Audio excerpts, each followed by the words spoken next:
In today's video, we're going to discuss the measures of center. The three most common measures of center are mean, median, and mode. Now, mode, as you know, is the number that occurs most often. Distribution might be unimodal, and then it has one mode, bimodal, that it has two modes, or multimodal, it might have multiple modes. Let's review how to calculate mean and median.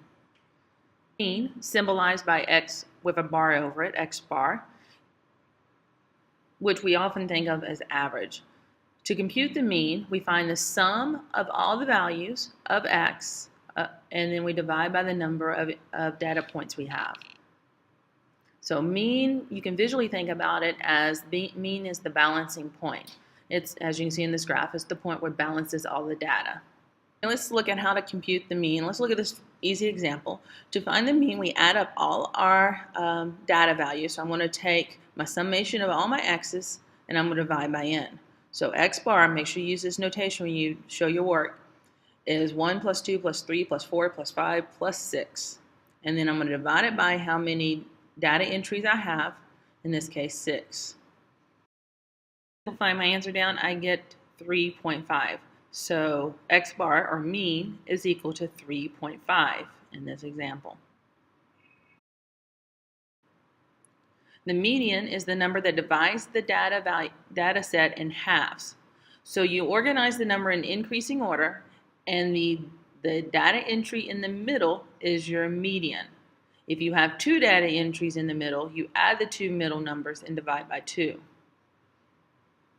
So we're dividing the distribution into two equal areas. Okay, let's practice this in an example.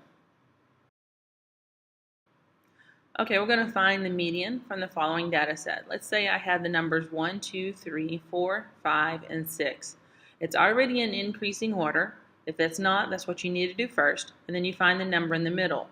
Well, I have two numbers in the middle, 3 and 4. So I add them together and divide by 2. That makes my median 3.5. Let's say I had an odd number of data points. Let's say we had only the numbers 1, 2, 3, 4, and 5.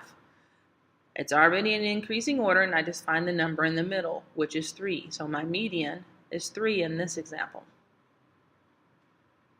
Okay, suppose we have 5 third graders, all about 4 feet tall, are standing around with their teacher, who is 6 foot tall, joins the group. What is the new mean height? So recall that mean is calculated by finding the sum of your x's divided by the number of entries.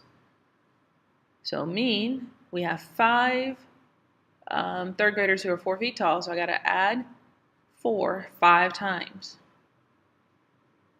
And then I have my 6 foot tall teacher, so I'm going to add 6 one time and divide by the number of people standing around, which is 6. To save space, I could have also calculated the mean. Since I'm repeating this for 5 times, I could write that mean is equal to 5 4s, or 5 times 4, plus the 6, divided by our total data points of 6. I don't care which way you write it. So let's actually do the math. Let's calculate, adding up all our 4s. So 5 times 4 is 20, plus 6, we got 26, divided by 6. Therefore, our mean is approximately 4.3. So our mean went from 4 up to 4.3. Next, it asks us to find the new median height.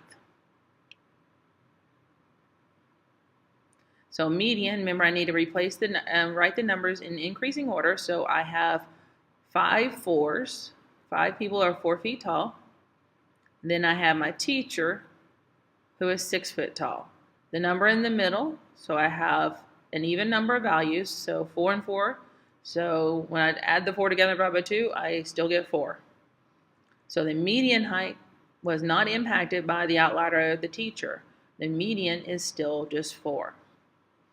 Since this is a word problem, what you need to get in the habit of, anytime that you have a word problem, let's translate what our answers are into a sentence form. You can write something like, the new mean height of the group is approximately 4.3 feet, but the new median height remained the same at 4 feet.